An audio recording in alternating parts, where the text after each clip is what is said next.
تو فرمایا وَمِنَ اللَّيْلِ فَتَہجد بِهِ،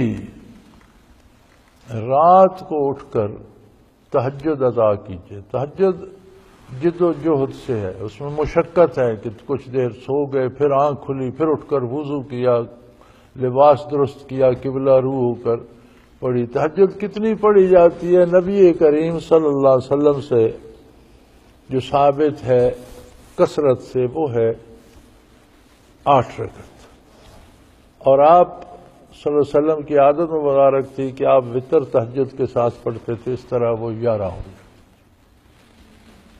پھر وتر کا وقت ختم ہوا، فجر کا شروع ہو گیا تو 2 رکعت سنت فجر کی پڑھ لیتے تھے تو 13 ہو جاتے۔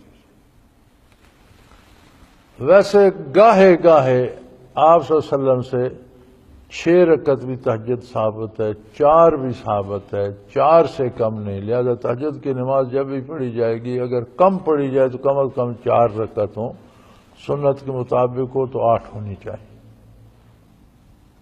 یہ ساری چیزیں سیرت عالی سے ثابت ہیں۔ اگر کوئی دیر ہو گئی، لیٹ ہو گیا، بیمار ہے، طبیعت خراب ہے، اسے ڈر ہے کہ وہ سو گیا تو اٹھ نہیں سکے گا، تو سونے سے پہلے پڑھ لے، عشاء کے بعد کسی وقت بھی پڑھ لے، تہجد ادا ہو جائے۔ تہجد کی نماز جس بندے کو یہ خطرہ ہو کہ میں سو جاؤں گا تو اٹھ نہیں سکوں گا، تھکا ہوا ہے، بیمار ہے، یا بہت دیر ہو گئی اب سو گیا تو اٹھ نہیں سکوں گا، تو چھوڑنے کی بجائے سونے سے پہلے پڑھ لیں۔ افضل یہ ہے کہ تھوڑی دیر آرام کر کے تھوڑی دیر سو کر اٹھ کر تہجد پڑھیں۔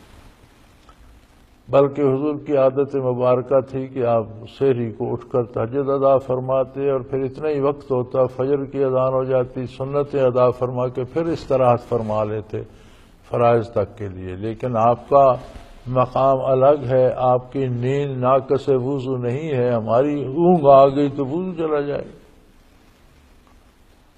تو اچھا تو ہے کہ سو کر اٹھ کر تہجد ادا کرے، لیکن ضائع کرنے کی بجائے یا چھوڑنے کی بجائے سونے سے پہلے ادا کر لے تو تہجد عطا ہو جاتی۔ علماء فرماتے ہیں چونکہ یہ نص ہے قرآن کی وَمِنَ اللَّيْلِ فَتَہجد بِهِ، قرآن کا براہ راست حکم ہے، اور یہ صرف حضور کے لیے ہے، لہذا حضور اکرم صلی اللہ علیہ وسلم پر تہجد فرض تھی۔ لیکن دوسرا طبقہ یہ کہتا ہے کہ یہ تو نفل ہے، نافلۃ لک، نفل فرض نہیں ہوتے۔ قاضی ثناء اللہ پانی پتی مرحوم نے اپنی تفسیر میں لکھا ہے کہ حضور کے لیے تو نفل تھے، امت کے لیے سنت موقدہ ہیں۔ نفل حضور کے لیے تھے کہ اللہ نے فرمایا کہ آپ تہجد ادا کریں، نافلۃ لک، آپ کے لیے نفل ہیں۔ لیکن چونکہ آپ نے ساری عمر ادا فرمائے، لہذا امت کے لیے سنت موقدہ ہے، یعنی یہ جو ہم پرواہ ہی نہیں کرتے کہ تہجد کی کیا ضرورت ہے، 5 نمازیں ہو گئی، یہ درست نہیں ہے۔ اگر کوئی ادا نہ کر سکے تو اسے یہ احساس رہنا چاہیے کہ ایک سنت موقدہ چھوٹ رہی ہے۔ تو فرمایا رات کو زائد عبادت کیجئے اور انعامات حاصل کیجئے، اس لیے عسیٰ یبعثک ربک مقام محمودا، ان قریب اللہ کریم آپ کو مقام محمود عطا فرمائے گا۔ مقام محمود آپ صلی اللہ علیہ وسلم کا گھر ہے، آپ صلی اللہ علیہ وسلم کا مقام ہے، آپ صلی اللہ علیہ وسلم کی رہائش ہے جنت الفردوس میں، جو جنت کا بھی سب سے اعلیٰ ترین درجہ ہے۔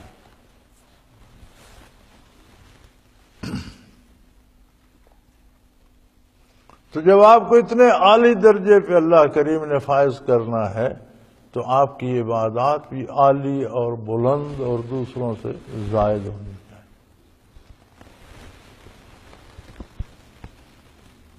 وَمِنَ اللَّيْلِ فَتَہجد بِهِ نَافِلَةً لَكَ، راتوں کو اٹھ کر تہجد ادا کیجئے، یہ آپ کے لیے نوافل ہیں، انعامات ہیں، زائد عبادات، زائد ثواب کا باعث ہیں، اور ان قریب اللہ کریم آپ کو مقام محمود عطا فرمائے گا۔ مقام محمود ایسا الگ مقام و مرتبہ ہے جو صرف حضور اکرم صلی اللہ علیہ وسلم کے لیے ہے اور آپ کا مقام عالی ہے۔